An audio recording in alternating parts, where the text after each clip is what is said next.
Hi friends, welcome to T1 Academy. Okay, my name is Balakrishna. I take endowment services classes. Okay, so దీంట్లో భాగంగా మరి చూసినట్లయితే the Ramayana అని చెప్పేసి అంటున్నాం. The Ramayana Mahabharata these two are called epics. వీటిని ఏమని అంటున్నాం? ఎపిక్స్ అని అన్నాం. ఓకే, రామాయణ మహాభారతాలను మరి ఏమని అన్నారు? మహాకావ్యం అని చెప్పేసి పేర్కొనడం అనేది జరిగింది. సో దిస్ ఎపిక్స్ అని అంటున్నాం. Epics otherwise they are also called itihasas అని అన్నాం.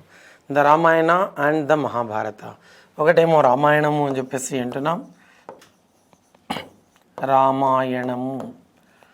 Okay, then Mahabharatam. రామాయణానికి మరి చూసినట్లయితే ఏమని పేర్లు ఉన్నాయి?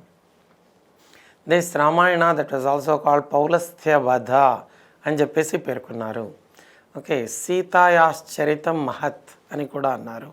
సీతాయాశ్చరితం మహత్ అనే పేరు కూడా, లేదా సీతా చరిత్ర అని అన్నారు. సీతాయాశ్చరితం మహత్ అనే పేరు ఉంది. అదే రకంగా పౌలస్త్య వధ అని కూడా పేరున్నట్లుగా తెలుస్తుంది. So you have to remember the names. Ramayanam అని అన్నాం, లేదా దీనికే మరి చూసినట్లయితే సీతాయాశ్చరితం అని చెప్పేసి అన్నాం. సీతాయాశ్చరితం మహత్, సీతాయాశ్చరితం మహత్ అని చెప్పేసి అలా పేర్కొన్నట్లుగా తెలుస్తుంది. ఓకే, సీతాయాశ్చరితం మహత్ అని చెప్పేసి అని అన్నాం, లేదా దీనికే ఏమని అంటున్నాం? పౌలస్త్య వధ అని చెప్పేసి పేరు ఉన్నట్లుగా తెలుస్తుంది. పౌలస్త్య వధ. ఓకే, పౌలస్త్య వంశానికి చెందినవాడు రావణుడు కాబట్టి అందువల్ల నేను ఏమని పేర్కొన్నారంటే పౌలస్త్య వధ అని చెప్పేసి కూడా అన్నట్లుగా తెలుస్తుంది. సో దే సీతాయాశ్చరితం. ఓకే, సో యాశ్చరితం మహత్, సీతాయాశ్చరితం మహత్ అని చెప్పేసి అన్నాం. అదేవిధంగా రామాయణం అని అన్నాం. వీటిని రెండింటినీ ఏమని అంటున్నామంటే ఎపిక్స్ అని అన్నాం. In English they are called have in the sense they are called epics. Okay, epics అని చెప్పేసి ఎలా పేర్కొన్నట్లుగా తెలుస్తుంది అని చెప్పేసి అన్నాం. గుర్తుందా? ద రామాయణ మహాభారత, ద రామాయణం అని చెప్పేసి అన్నాం. ఓకే, సో అంటే జీవితంలో, ఈ జీవనంలో మరి ఉన్నతమైనటువంటి విధానాలు అలవర్చుకోవడానికి కానీ, సాగించే విధానాలు కానీ ఇవన్నిటినీ ప్రత్యేకంగా ఇందులో పేర్కొన్నట్లుగా తెలుస్తుంది. సో దేస్ రామాయణంలో అనేక అంశాలన్నీ కూడా చేర్చబడినట్లుగా తెలుస్తుంది అని చెప్పేసి అన్నాం. Written by Valmiki. The Ramayana belongs to the broad classification Sanskrit literature known as kavya అని అన్నారు. ఏమని అంటున్నారు? దీన్ని కావ్యము అని చెప్పేసి అలా పేర్కొన్నట్లుగా తెలుస్తుంది. దిస్ ఇస్ కాల్డ్ కావ్య అన్నం. However Ramayana is not only kavya, it's also considered to be the mahakavya. So దీన్ని ఏమన్నా ఊరికే కావ్యం అనే కాకుండా దీన్ని మహాకావ్యము అని కూడా అన్నారు. ఎందుకంటే ఇందులో 7 కాండాలు, ఓకే, అదేవిధంగా 24,000 శ్లోకాలతో కూడుకొని ఉన్నటువంటిది. ఇందులో భార్యాభర్తల యొక్క అనురాగం, పుత్రుల యొక్క దైజ్ ఆనందం, అదే రకంగా అభిమానం, అదేవిధంగా మరి చూస్తే అన్నదమ్ముల అనుబంధం, ఇవన్నీ కూడా ఎందులో కనిపిస్తున్నాయి? ఎందుకంటే రామ, లక్ష్మణ, భరత, శత్రుఘ్న అన్నదమ్ముల అనుబంధం అనేది చాలా కొట్టొచ్చినట్లుగా కనిపిస్తుంది. ఓకే, భార్యాభర్తల అనురాగం కనిపిస్తుంది. ఓకే, ఇవన్నీ కూడా ఎందులో మనకు కనిపిస్తున్నాయంటే ఈ మహాకావ్యం అని చెప్పేసి అంటున్నాం. This is called mahakavya. The Ramayana is called Mahakavya. Ancient heroic epic poem. It is ascribed to the Hindu says Valmiki and forms an important part of Hindu canon. So it is very important part of Hindu canon, like that it was said.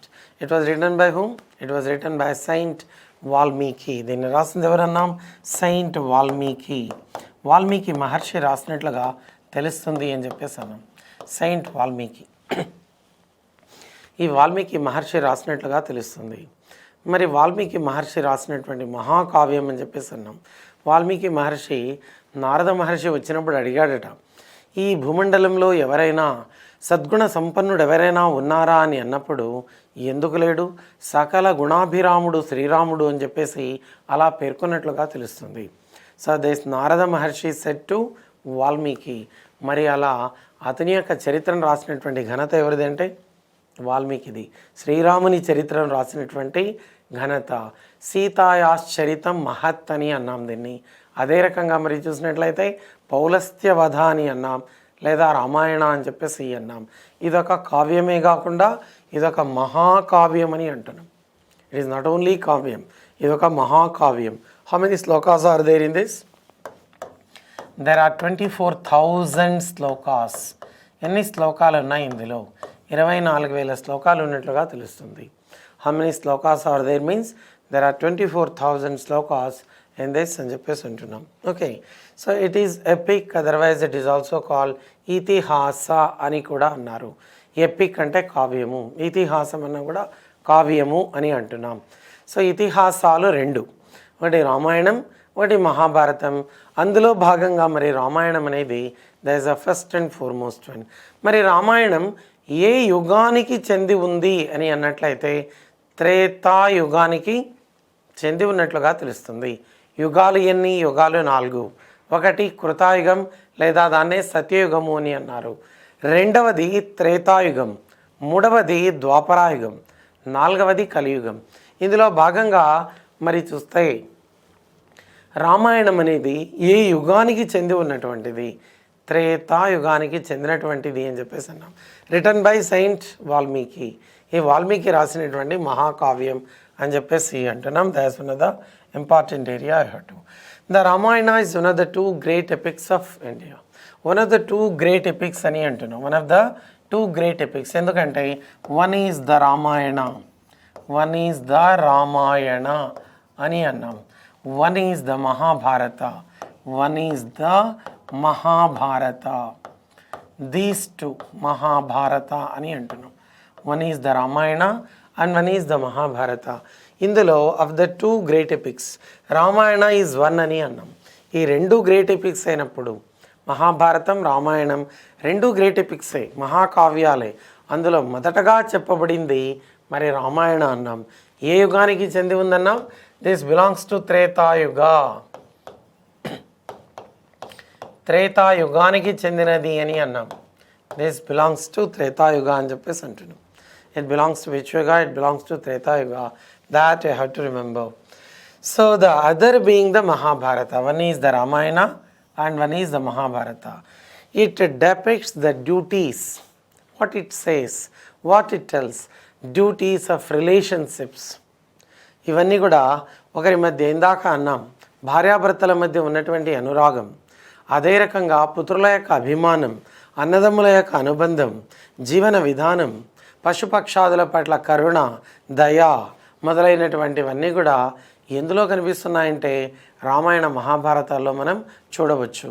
అందులో మహాభారతం ఒకటి, రామాయణం అనేది ఒకటి అని అన్నాం. Portraying ideal characters like the ideal servant, the ideal brothers. You see, ideal brothers, ఆదర్శవంతులైనటువంటి అన్నదమ్ముల యొక్క కథ ఇది. ఎందుకంటే రామ, లక్ష్మణ, భరత, శత్రుఘ్న అన్న మాటను దాటలేదు లక్ష్మణుడు అని చెప్పేసి అన్నాం. అన్నతో పాటే జీవితం, అన్నతో పాటే అరణ్యవాసం అని అన్నతో పాటు వెళ్ళినవాడు మరి లక్ష్మణుడు. భరత, శత్రుఘ్నులు అన్నాం.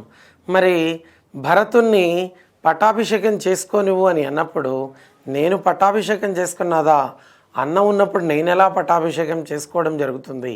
అది మా అన్నకే సాధ్యం అని చెప్పేసి అలా తన యొక్క పాదరక్షలు తీసుకువచ్చి సింహాసనంపై పెట్టి అలా పరిపాలన చేసినవాడు భరతుడు అని చెప్పేసి అన్న.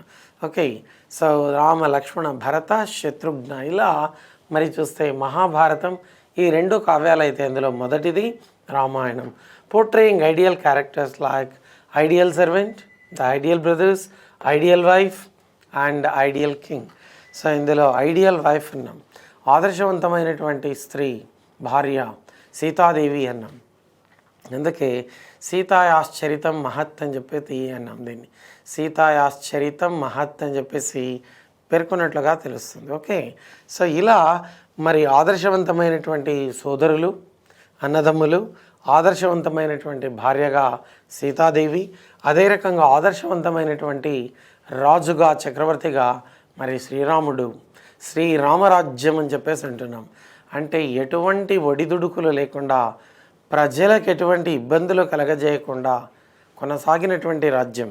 అందుకే గాంధీ కూడా ఏమన్నాడు, రామరాజ్యం రావాలని అన్నాడు. ఓకే, రామరాజ్యం. మరి రామరాజ్యంలో కష్టాలు ఏమంటే ఉన్నాయి, కానీ ప్రజలకు శాంతి ఉంది, సుఖం అనేది ఉంది.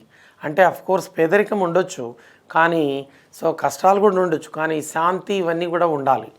ఎప్పుడైతే అవి ఉంటాయో అటువంటి సందర్భంలోనే, ఎప్పుడు యుద్ధాలు గొడవలు ఇటువంటి ఉన్నట్లయితే శాంతి అనేది కరువు అవుతుంది ఆ రాజ్యంలో. అలా మరి ఇక్కడ కూడా జరిగింది కదా యుద్ధమని అడగొచ్చు మీరు. ఓకే, రావణాసురుని వధించడం జరిగింది కదా శ్రీరామ్. మరి చెడు జరిగింది కాబట్టి చెడు పైన విజయం సాధించడం కోసం జరిగినటువంటిదే యుద్ధం అని చెప్పేసి అన్నాం, అంతే కదా. అలా మరి ideal servant, the ideal brothers, ideal wife and ideal king అని చెప్పేసి అన్నాం. ఆదర్శవంతమైనటువంటి చక్రవర్తిగా శ్రీరాముని ఇక్కడ పేర్కొన్నట్లుగా తెలుస్తుంది. So all these important points you have to remember. The Ramayana, one of the ideal epics we can say. Okay, one of the important epics. So in these two, the Ramayana and Mahabharata. So మహాభారతాన్ని మరి చూస్తే అది కూడా ఒకటన్నాం, మహాకావ్య అని చెప్పేసి అంటున్నాం. The Ramayana, how many shlokas? There are 24,000 shlokas are there in this. At the same time it was written by saint Valmiki. ఇది ఎవరి చేత రచించబడింది అని అన్నట్లయితే వాల్మీకి మహర్షి చేత రాయబడినట్లుగా తెలుస్తుంది. మొదట వాల్మీకి దారిదోపిడి దొంగతనాలు చేసేవాడు. ఒకసారి సన్యాసులంతా వచ్చారు. ఈ సన్యాసులను దోచుకోవాలన్నప్పుడు ఈ సన్యాసులంతా హితబోధ చేశారు. ఇది నీకే కాదు, నీ భార్యకు కూడా సగం ఉంది ఇందులో. అందువల్ల నువ్వు చేసిన పాపాలని నీ భార్య మూటగట్టుకోవాల్సిన ప్రమాదం అనేది ఉంది.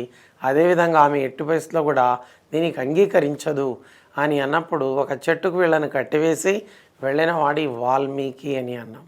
ఓకే, అలా వెళ్ళి భార్యని అడిగితే, ఇలా దారిదోపిడి దొంగతనాలు చేస్తున్నావా, నాకు ఇంతవరకు తెలియదు, మరి సో ఇది ఉన్నతమైనటువంటి పదవి అనుకుంటున్నావా, లేదా ఉన్నతంగా జీవిస్తున్నా అని నీకు నువ్వు అనుకుంటున్నావా, ఇంత నీచమైన వృత్తి ఇంకొకటి లేదు, అందువల్ల దొంగతనం చేసినటువంటి డబ్బు ఇక ఎప్పుడు నేను ముట్టుకోను, నాకు అవసరం లేదు అని చెప్పడం.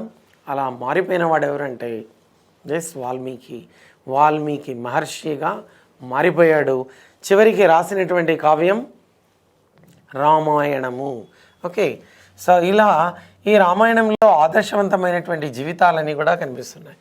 The name of Ramayana is okay tatpurusha. Okay, compound of Rama and ayana. So Rama and ఆయన, గోయింగ్ అండ్ అడ్వాన్సింగ్ అని అర్థం. So the is translating Rama's journey అని అన్నాం.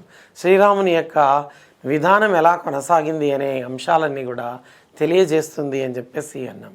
ఆయన మీన్స్ గోయింగ్, రామ అని చెప్పేసి అన్నాం. రామ అండ్ ఆయన, గోయింగ్ అండ్ అడ్వాన్సింగ్ అని చెప్పేసి అన్నాం. So this translating to Rama's journey అని చెప్పేసి అన్నాం. దీన్ని ఏమని అన్నారంటే this is called Rama's journey అని చెప్పేసి అలా పేర్కొన్నట్లుగా తెలుస్తుంది. The Ramayana consist of how many shlokas? There are 24,000 shlokas, or we can say verses. Verses are nothing but shlokas, or we are calling hymns. వీటిని ఏమని అన్నారు? హైమ్స్ అని అన్నారు. అదర్వైజ్ శ్లోకాస్ అని చెప్పేసి పేర్కొన్నారు. Shlokas are hymns. So in 7 books they are called kandas. వీటిని ఏమని అంటాం? కాండాస్ అని చెప్పేసి అంటున్నాం. First one we can see this Bala Kanda. So ఎన్ని కాండాలు ఉన్నాయన్నాం? దెర్ ఆర్ 7 కాండాస్ అని చెప్పేసి అన్నాం. First one is Bala Kanda, second one is Ayodhya కాండ, థర్డ్ వన్ ఈజ్ అరణ్య కాండ. అరణ్య కాండ, that is one of the important one like that. It is said because journey that was taken place in అరణ్య కాండ అని చెప్పేసి అని అన్నాం. అదే రకంగా మరి చూసినట్లయితే కిష్కింద కాండ అని చెప్పేసి అన్నాం. కిష్కింద కాండ, that is one. So then Sundara Kanda, that is one. Ayodhya Kanda, that is one. Last one Uttara Kanda, like that. All these are 7 books, 7 kandas అని చెప్పేసి అన్నాం. So there is and 500 cantos. So sargas అని అన్నాం. సర్గాలు అని అంటారు వాటిని. Okay, సర్గాలు, మళ్ళీ దానికి ఉపసర్గాలు కూడా ఉన్నాయి. సర్గాస్ and ఉపసర్గాస్. 500 cantos and tells the story of Rama, an incarnation of Hindu. So there is preserver God Vishnu. Vishnu అవతారాల్లో శ్రీరాముని అవతారం కూడా ఒకటి అని చెప్పేసి అంటున్నాం. It is one of the incarnation of Vishnu అని చెప్పేసి అన్నాం. విష్ణు యొక్క అవతారంలో భాగంగా ఉన్నటువంటిదే రామావతారం. అనేక అవతారాలు, దశావతారాలు అని చెప్పేసి అన్నాం. దశావతారాలు. మరి పరశురాముడు అవతారమే అని చెప్పేసి అన్నాం. సో మత్స్యావతారం, కూర్మావతారం, అదే రకంగా రామావతారం, వామనావతారం, ఇలా ఇవన్నీ కూడా అవతారాస్ అని చెప్పేసి అంటున్నాం. అలా రామావతారం కూడా ఈ విష్ణు అవతారాల్లో ఒకటి అని చెప్పేసి అంటున్నాం. మరి సో హిందూ ఫిలసఫికల్ థాట్లో చూసినట్లయితే one of the avatars. Incarnation means Avatar. Incarnation of Hindu god, Hindu preserver god Vishnu, whose wife Sita is abducted by the demon king Lanka Ravanasura. Okay, so there is Rakshasa Raju annam. Demon king ante Rakshasa Raju, ఈ రావణాసురుడు. Okay, so దశకంఠుడు అన్నాం, 10 తలలు కలిగిన వాడు. Okay, అలా ఈ రావణాసురుడు మరి abducted wife of lord Srirama సీతాదేవిని తీసుకెళ్ళిపోవడం అనేది జరిగింది. సీతాదేవిని ఎప్పుడైతే తీసుకెళ్ళిపోవడం జరిగిందో ఇటువంటి సందర్భంలో జరిగినటువంటి సంఘటననే. అందువల్ల ఈ రావణాసురుని పైన యుద్ధం ఇవన్నీ జరగడం జరిగింది అన్నాం. ఇక చూస్తే డెమన్ కింగ్ లంక, శ్రీలంక అని అంటున్నాం లేదా లంక అని అన్నాం. వారధి ఏర్పాటు చేశారు. సో లంకకు దీనికి మధ్య మరి వెళ్ళడానికి సముద్రం అనేది ఉంది, ఇండియన్ ఓషన్, హిందూ మహాసముద్రం. ఈ హిందూ మహాసముద్రంలో వారధి ఏర్పాటు చేశారు. బ్రిడ్జ్ వాజ్ ఎస్టాబ్లిష్డ్ అని అన్నాం. దానికి ఏమంటున్నాం ఈనాడు? యాడమ్స్ బ్రిడ్జ్ అని అంటున్నాం. సో ఇప్పుడు కూడా ఆ సముద్రం లోపల అది ఉన్నట్లుగానే తెలుస్తుంది. మరి అక్కడే ఎందుకు డిపాజిట్ అయ్యాయి రాళ్ళు? ముందుకెళ్ళిపోవచ్చు కదా, ఎట్లంటే అట్లా ఉండొచ్చు కదా అంటే లేదు, అది ఈ త్రేతాయుగంలో శ్రీరాముడు సందర్భంగా కట్టినటువంటిది. సీతాదేవిని తీసుకురావడానికి రావణునిపై యుద్ధం ప్రకటించి విజయం సాధించి వచ్చినప్పుడు అంటే వెళ్ళడానికి కట్టినటువంటిది అని చెప్పేసి అంటున్నాం. ఇలా so this demon king of Lanka Ravana. The thematically the epic explores the tenets of human existence. ఎలా జరిగింది ఏమనే అంశాలన్నీ ఇందులో చూస్తాం. And the concept of dharma against adharma. ఎప్పుడు కూడా ధర్మం అనేది రక్షించబడాలి. ఓకే, ధర్మాన్ని రక్షిస్తే ఆ ధర్మం అనేది మనల్ని రక్షించడం జరుగుతుంది. ఓకే, సో అలా ధర్మాన్ని కాపాడగలగాలి అని చెప్పేసి అన్నాం. అందుకే ధర్మచక్రాన్ని ఏర్పాటు చేశాడు ఎప్పుడు? అశోకుడు. ధర్మచక్రాన్ని అంటున్నాం. ధర్మచక్రానికి ఉన్న కడ్డీలు 24. ఎక్కడి నుంచి తీసుకున్నాం ఈ ధర్మచక్రాన్ని? సారనాథ్ పిల్లర్. అలా అప్పుడే మరి ధర్మం గురించి మనకెప్పుడో త్రేతాయుగంలోనే తెలుస్తుంది. ధర్మ అని చెప్పేసి అంటున్నాం. The concept of dharma thematically the epic explores the tenets of the principles of human existence. మనిషి యొక్క జీవన విధానానికి అద్దం పట్టేటటువంటిదే రామాయణం. అదే రకంగా చెరగరాని ముద్ర వేసినటువంటిది ఏది అంటే రామాయణం అని చెప్పేసి అన్నాం. జీవన విధానంలో అనేక మలుపులు, అనేక విధానాలు ఇవన్నీ కూడా ఎక్కడ కనిపిస్తున్నాయంటే మనకు రామాయణంలోనే కనిపిస్తున్నాయని చెప్పేసి అన్నాం. సో దీన్ని చదవడంతో మరి చూసినట్లయితే విధానాలు మారిపోతాయని చెప్పేసి అంటున్నాం. అలా అంటే ధర్మానికే కట్టుబడి ఉండడం అనేది జరుగుతుంది. ఓకే, అనుబంధాలు, ఆప్యాయతలు, జీవన విధానాలు, ప్రకృతి పట్ల ఉన్నటువంటి భావన ఇవన్నీ కూడా మనకు కనిపిస్తున్నాయి. So the name Ramayana is tatpurusha compound of Rama and ayana. Rama ఆయన అనే పేర్లతో వచ్చిందన్న. ఆయన అంటే ఏంటి? గోయింగ్ అని, అడ్వాన్సింగ్ అని, ముందుగా నడిచేటటువంటిది అని. ఓకే, అలా మరి ట్రాన్స్లేటింగ్ రామాస్ జర్నీ, రాముని యొక్క జీవన విధానం. శ్రీరాముడు అని చెప్పేసి అంటున్నాం. మరి one of the incarnations of Vishnu యొక్క అవతారాల్లో రామావతారం అనేది కూడా ఒకటి అని అంటున్నాం. అలా ఇందులో ఎన్ని శ్లోకాలు ఉన్నాయి? 24,000 వర్సెస్. ఈ వర్సెస్ని ఏమంటున్నాం? హైమ్స్ అన్నాం లేదా శ్లోకాస్ అని చెప్పేసి పిలిచాం. వీటికే శ్లోకాలని పేరు, లేదా వీటికే ఏమన్నారు? హైమ్స్ అని అన్నారు. ఇక 500 క్యాంటాస్ అని చెప్పేసి అన్నాం, భాగాలు. ఓకే, సర్గాస్ అని కూడా అన్నట్లుగా తెలుస్తుంది. వీటిని ఏమన్నారు? సర్గాస్ అని కూడా అలా పేర్కొనడం జరిగింది అని చెప్పేసి అన్నాం. రామాయణం. ఏమని అన్నాం? సీతాయాశ్చరితం అని చెప్పేసి పేరు. అదేవిధంగా మరి చూస్తే పౌలస్త్యవధ. ఈ పౌలస్త్య వంశానికి చెందినవాడు రావణాసురుడు, డెమన్ కింగ్ అని అన్నారు. ఏమని అన్నారు? సో డెమన్ కింగ్ ఆఫ్ లంక రావణ పౌలస్త్య వంశానికి చెందినవాడు. ఏ వంశం అంటే ఈ పౌలస్త్య వంశానికి చెందినవాడు. పౌలస్త్య వంశానికి చెందినవాడు ఈ రావణాసురుడు అని చెప్పేసి అంటున్నాం. సో ఇతని యొక్క వధ జరిగింది కాబట్టి అందుకే దీనికి ఏమని అన్నారు? పౌలస్త్య వధ అనే పేరు కూడా ఉన్నట్లుగా తెలుస్తుంది. You have to remember all these important points నేను దిస్ అని చెప్పేసి అన్నాం. ఇక చూసినట్లయితే so like it's epic cousin the మదేస్ Mahabharata, the Ramayana is not just an ordinary story. It contains the teachings of ancient Hindu sages. So sages and saints అని చెప్పేసి అంటున్నాం. Presents them a narrative allegory with the philosophical and the devotional element. So interprets especially the characters of Rama, Sita, Lakshmana, Bharata, Hanuman and Ravana are all fundamental to this cultural consciousness of India. ఇందులో మరి వీళ్ళ characters అన్నీ చూస్తాం. వీళ్ళే కాదు అనేక characters అన్నీ కూడా మనం చూడడం అనేది జరుగుతుంది.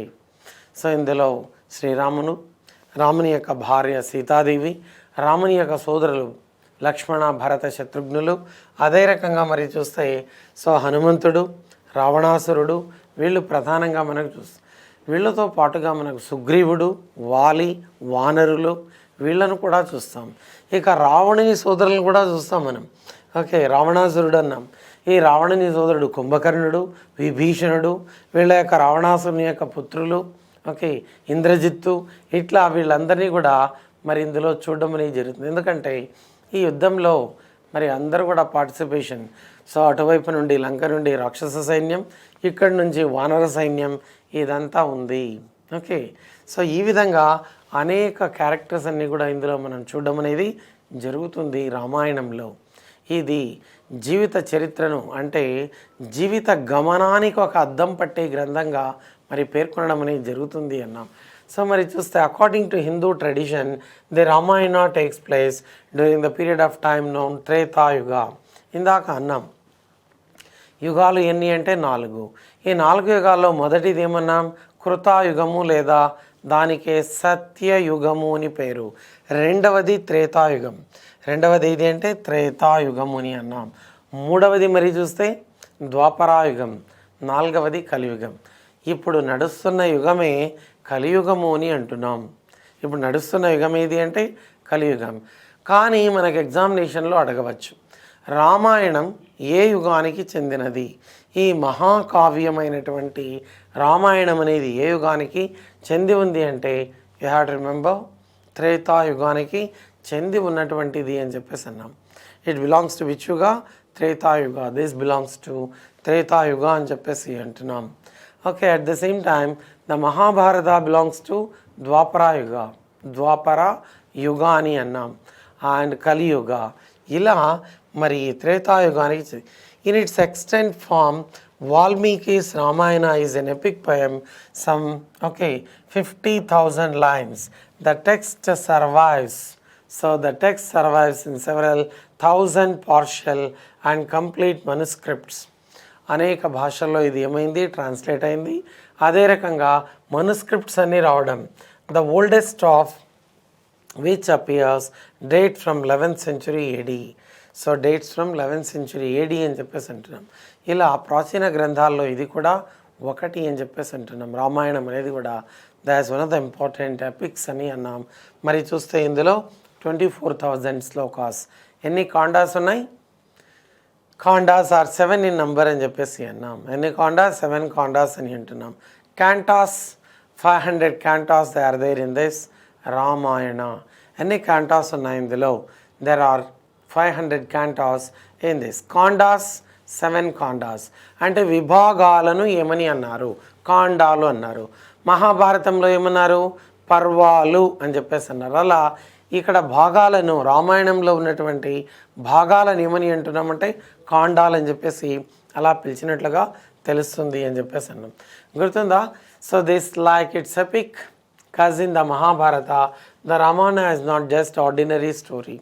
Ramayana is not just ordinary. Okay, so it contains the teachings of ancient Hindu sages, presents them in narrative allegory. Okay, so like that you have to know all these important points in this Ramayana. Right. So here, the Ramayana, if you see, the great epic Ramayana is traditionally divided into 7 Kandas. So I told you 7 Kandas they are there, which are the following. Okay, so there is which are the following, especially Kandas. So they are following. Bala Kanda, I told you one of the important one, Bala Kanda. Second one, Ayodhya Kanda. Third one, Aranya Kanda. Kishkindha Kanda, Sundara Kanda, Ayodhya Kanda, Uttara Kanda. These are, so actually what happened, all these 6 are written by this Valmiki. Later, the last one that was written later, like that it was said. ఈ ఉత్తరాఖండ అనేది తర్వాత ఇందులో చేర్చబడింది అని పేర్కొన్నారు. Okay, ఇందులో చేర్చబడినట్లుగా తెలుస్తుంది.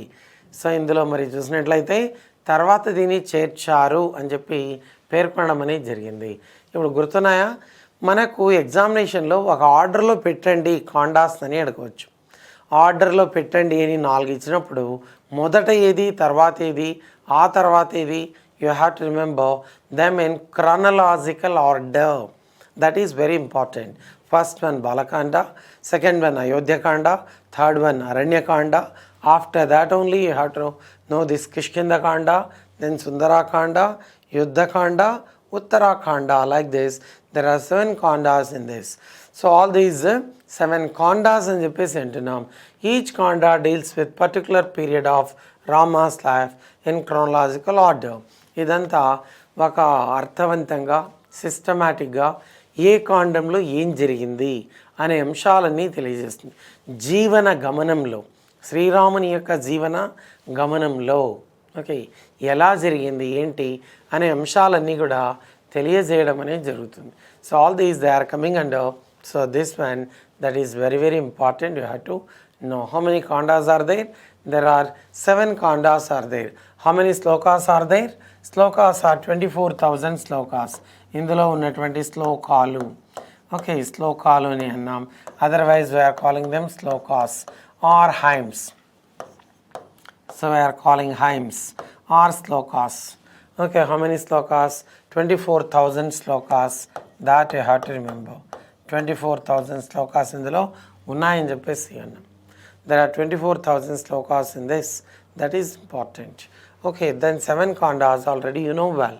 So first kanda Bala Kanda, second one Ayodhya Kanda, third one Aranya Kanda, so fourth one Kishkindha Kanda, so fifth one Sundara Kanda, sixth one Ayodhya Kanda, seventh one so Uttara Kanda. Like that here 7 kandas there. How many cantos in the sense?